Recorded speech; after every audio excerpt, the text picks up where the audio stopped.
איך מקדמים דף נחיתה? דף נחיתה צריך להיות ממוקד מטרה אחת ברורה.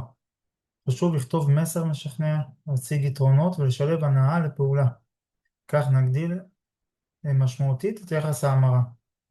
אפשר לקדם אותו על ידי הוספה של מאמרים, בלוג, בתחתית או למעלה בקטגוריות, לעשות דמות מפתח ותוכן בתוך המאמרים שקשורים לאותו דף הראשי, ולעשות הרבה קישורים לדף הראשי, ככה שבעצם גם דף נחיתה אפשר להפוך אותו למין אתר כזה קטן, ולקדם אותו אורגנית.